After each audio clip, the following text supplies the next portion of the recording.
Hello, boys and girls. It's Pastor Shawn. I wanted to join you today and share with you some of my favorite stories. I know many of you are home from school and you don't get to hear your teacher or go to the library and hear the librarian share some stories. So I thought that I would share some of the stories that I love reading to my kids.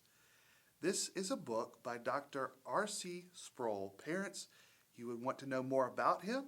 He was a great preacher, and you enjoy his ministries and teachings. But he wrote a series of children's books that explains the gospel and teaches us about Jesus. This book is called The Priest with the Dirty Clothes. Would you listen along with me as I read?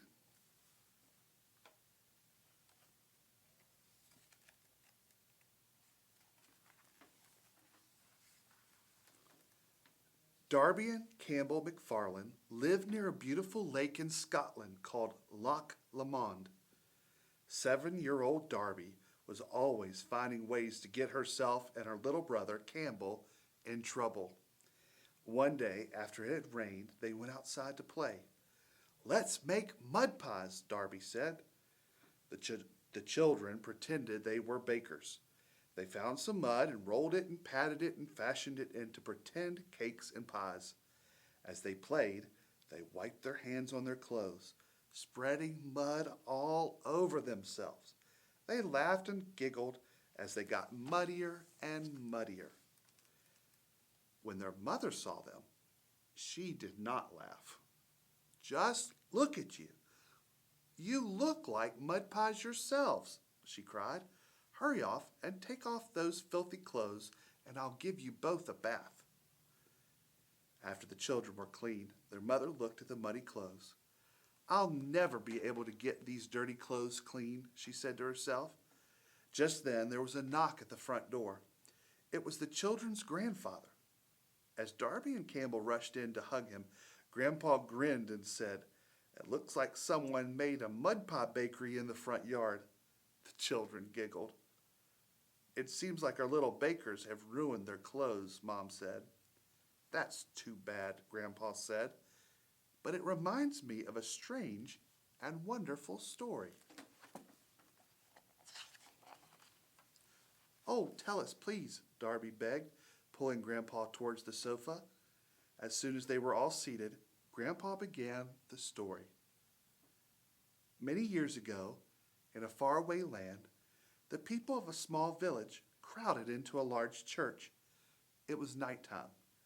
The church was dark except for the candles that were lit inside, casting shadows on the high walls. A young man named Jonathan was lying on the floor with his arms stretched out so that his body was in the shape of a cross. A great bishop prayed for him.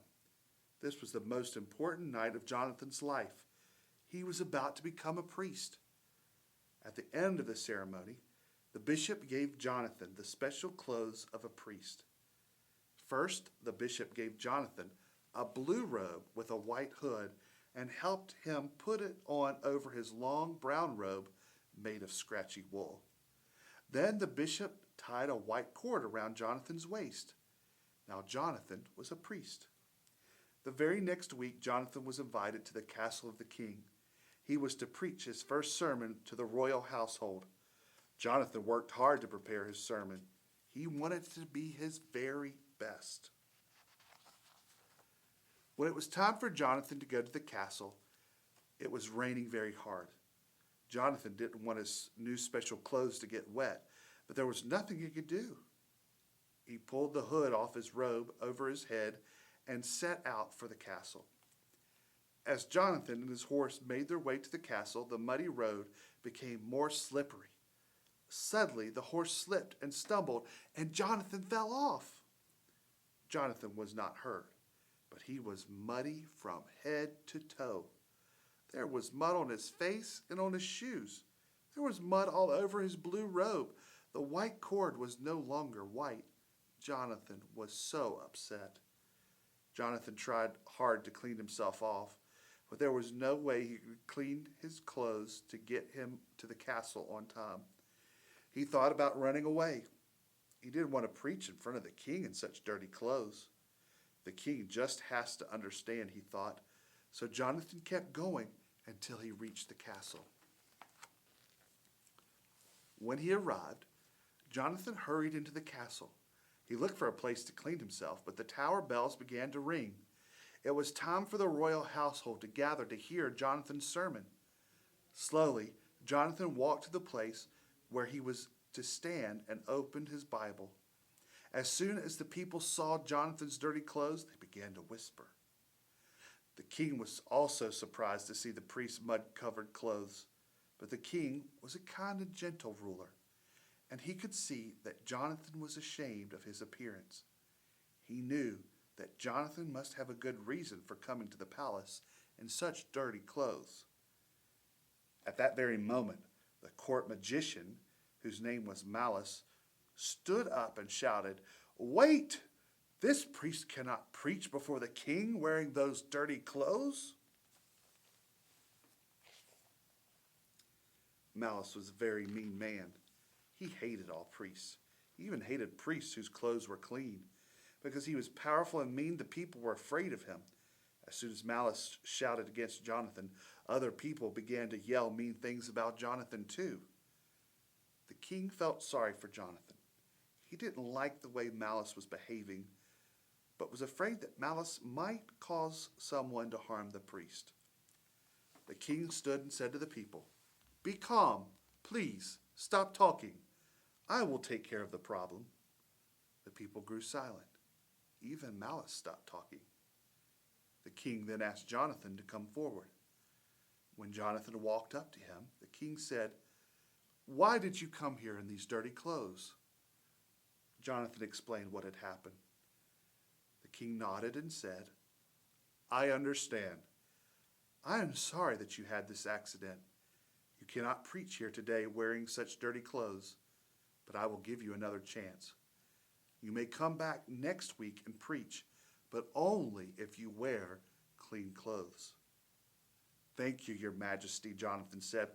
"I am so sorry that I am so dirty. I promise that next week I will be clean." Jonathan left the castle as fast as he could. When he got home, the first thing he did was try to clean his clothes, but the stains were so deep he couldn't get them out. The more he tried to clean the clothes, the worse they looked.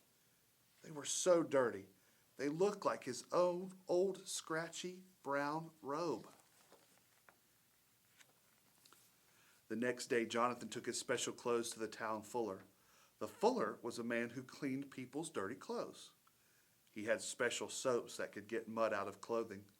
The fuller looked at Jonathan's clothes and said, "These clothes are so dirty, I don't know if I can make them clean, but I will do my best. Come back tomorrow." When Jonathan returned to the fuller's shop, the fuller said, "I'm afraid that I cannot make your clothes clean. They are ruined forever. The only thing you can do is get new clothes." "But I can't get new clothes," Jonathan said. "These clothes were given to me by the bishop. He only gives out one set of clothes." "I'm sorry about that," the fuller said, "but there's nothing more I can do. You should go see the bishop. Maybe he can give you a new set of clothes so that you can preach before the king." Jonathan didn't think the bishop would give him a new set of clothes, but he had to ask, so he went straight to the bishop's office. The bishop patiently listened to Jonathan's story. Then he said, "This is a sad thing that has happened to you, Jonathan, but there is nothing I can do to help you." Jonathan was very sad. "Isn't there something I can do to get clean clothes?" he asked. "Please let me do something special to earn new clothes." The bishop's face was sad. "No, Jonathan," he said, "the rules are clear. There is nothing you can do on your own to earn a new set of clothes. The only person who can help you is the great prince. Perhaps you should ask him." The bishop gave Jonathan the directions to the palace of the great prince. Jonathan carefully followed the instructions until he came to the place where the great prince lived. He asked a guard for permission to see the prince, and the guard escorted Jonathan to the great hall where the prince was sitting on the throne. When Jonathan saw the prince, he was amazed. The prince was dressed in a long purple robe with precious jewels on it. There was a band around his waist made of pure gold. His face seemed to shine like the sun. Jonathan had never seen anyone like him. The prince looked at Jonathan with caring eyes. "Why are you here?" he asked in a voice that was soft and kind. "What do you need from me?" Jonathan said, "Oh, great prince, I am a new priest. I am to preach a sermon to the king's household, but I have ruined my clothes, and I cannot stand in front of the king without clean clothes. No one has been able to make my clothes clean. Is there anything you can do to help me?" Jonathan told the prince how his clothes had become dirty. The prince listened quietly, then said to Jonathan, "I understand your problem, and I can help you." "Are you going to give me clean clothes?" Jonathan asked. "You will soon see, Jonathan," the prince replied. "But first, come with me to the fireplace." Jonathan followed the prince to the corner of the room where a small fire was burning in a fireplace. The prince pointed to a small branch at the edge of the fire. The branch had been partly burned, but it was no longer hot. The prince told Jonathan to pick up the branch. Jonathan reached down and picked up the branch. He held it and looked at it. It was black and charred. When the prince said Jonathan could put it down again, Jonathan put it back beside the fire. The prince said, "Now look at your hand." Jonathan looked down and saw that his hand was black. It was covered from soot from the branch. "Jonathan," the prince said, "you are like the branch you pulled from the fire. You are covered with dirt. But the dirt is not just on your clothes, it is on your heart. Sin, the wrong things you do, makes your heart dirty. No soap can make it clean." Then the prince said, "Jonathan, I can help you. Go to the castle next week and be ready to preach your sermon. Wear your dirty clothes. I will take care of them." Jonathan felt sad and afraid. "But great prince," he said, "the king said I could not stand in front of him in my dirty clothes, and the evil magician Malice will do something mean to me if I enter the castle with dirty clothes." A warm smile spread across the face of the great prince. "Yes, Jonathan, I know all about Malice and his meanness," he said. "I also know the king very well. You see, Jonathan, the king is my father." Jonathan asked, "How are you going to make my clothes clean?" The prince answered, "I promised you that I will take care of that. I never break my promises. I will always do what I say I will do. Now go home and get ready for your sermon. I will be there, and I will do what I promised." When the next week came, Jonathan was both excited and a little afraid. He thought about not going to the castle at all. Then he remembered the promise the prince had made to him. "I will trust in the promise of the prince. I will go to the castle," he said to himself. Jonathan went outside and got on his horse. This time the day was bright with sunshine. There were no storm clouds in the sky. Jonathan had no trouble making the journey to the castle. When he got there, he could see a crowd of people going in. Jonathan swallowed hard and walked inside the palace where he was to stand and preach. But as soon as Jonathan took his position, Malice stood up and shouted, "May bad things happen to you, old priest. You are still wearing dirty clothes." The king looked at Jonathan and frowned. "Why are you here again with dirty clothes?" the king asked. "I told you that you could not stand in front of me looking like that." Jonathan felt ashamed. His face turned red. He could not even answer the king. The people began to whisper. Some shouted loudly, "Go away! Go away!" At that moment, someone came into the room. It was a man dressed in a scratchy brown robe, exactly like the robe Jonathan wore under his special clothes. The man was carrying a present under his arm. At first, no one recognized the stranger. Then someone shouted, "It's the great prince." Malice didn't know what to think. He asked, "What is the meaning of this? Why are you here, and why are you wearing that itchy robe?" The prince did not answer. He was smiling as he walked to the front of the room and stood next to Jonathan. Then the prince handed Jonathan the present and told him to open it. Everyone watched Jonathan as he carefully opened the gift the prince had given him. Jonathan's eyes grew wide when he saw what it was. It was the perfect present. Inside were the beautiful clothes that belonged to the prince. The prince smiled again at Jonathan and said, "These are the clean clothes I promised you. They are yours forever. They will never wear out.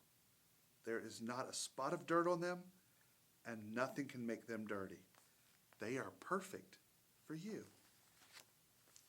Then the prince said to Jonathan, "Take off your dirty clothes and give them to me." Jonathan took off his dirty clothes and gave them to the prince, and the prince put them on himself. Next, the prince said, "Put on my clothes and preach your sermon." Jonathan's hands shook as he took the prince's beautiful clothes. When Jonathan was dressed, the prince said to the king, "Father, may Jonathan now stand in your presence? He is one of my people." The king was pleased, and he said to the prince, "Yes, my son, as long as he wears your clothes, he may stand in front of me." Jonathan was filled with joy. "How can I ever thank you for being so kind to me?" he asked the prince.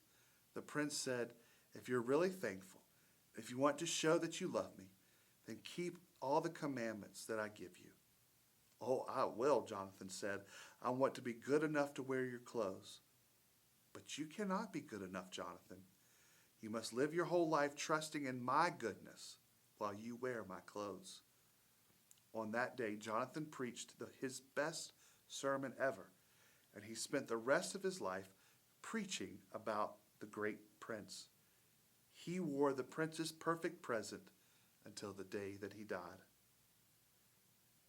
Grandpa turned to Darby and Campbell and said, "That is the end of my story. Did you like it?" "Oh, yes," the children replied.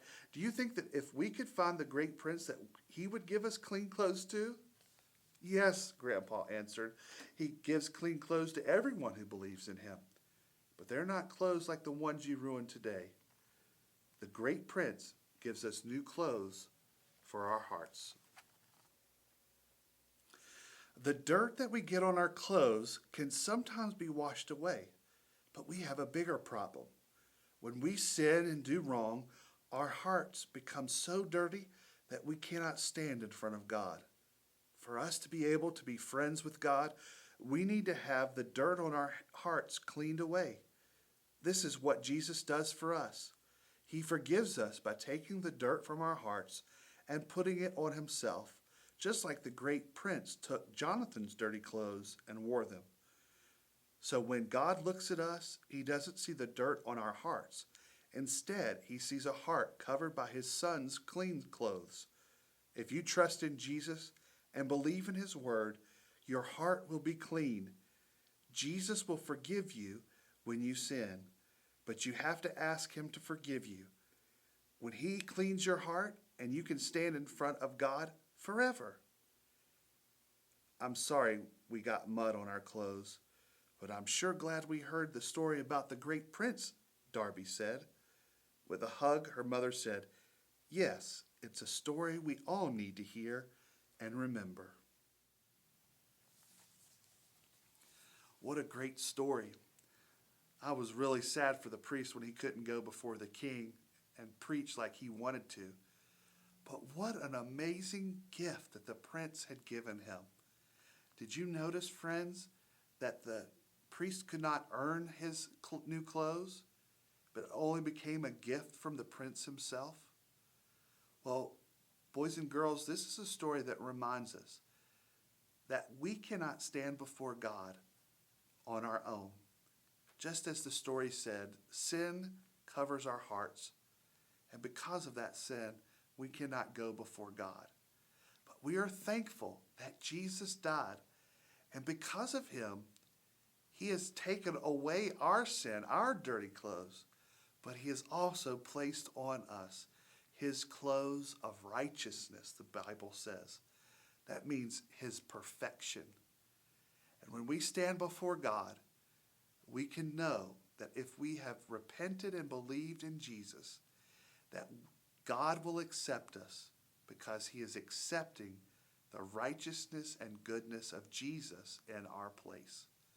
Moms and dads, this story is based loosely on Zechariah 3, 1 through 5. You might want to read that with your children later and talk about how through faith and repentance we can get new clothes through Jesus Christ. Thank you for listening. Thank you for joining me. I hope to see you again soon.